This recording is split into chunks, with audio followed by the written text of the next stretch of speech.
I'm Richard Long, and I have known over the years many artists.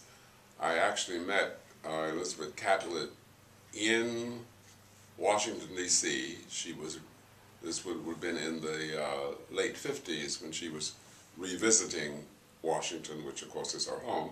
And I met her with her former teacher from Howard University, Professor Herring.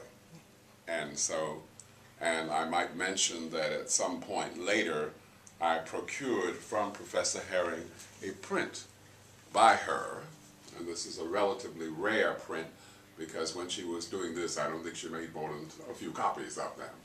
So this goes back probably to the 50s. Subsequently, after meeting her there in Washington, I visited Mexico a few times, and on one of my visits to Mexico, I actually went to her classroom at the school there where she was teaching. She was named a professor of art at this National Mexican School, and I actually visited the classroom and saw her teaching sculpture there. Over the years subsequently, I saw her in a number of places. I saw her in New York, I saw her again in Washington, and I saw her here in Atlanta because she did actually make a number of visits to Atlanta over the years.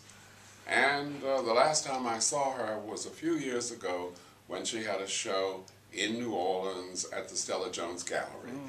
It was a show devoted to her works on paper, and this of course was not one of those in the show. And I went down to that opening and had a very, very long and pleasant conversation with her at that time, and that was the last time I saw her. But she, of course, was a person whom I have known over a period of 50 years and have had a very high opinion of. Okay.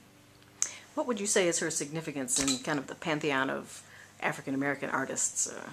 Well, she certainly is a major sculptor and also a very, very important person who has worked in prints. Those are her major areas. And her significance in Mexico is quite important. She, of course, was married to a very distinguished Mexican artist. And in this country, she's, well, probably at the top of the list for the 20th century. Great. Okay. Yeah, I think that's 3 minutes. That's it.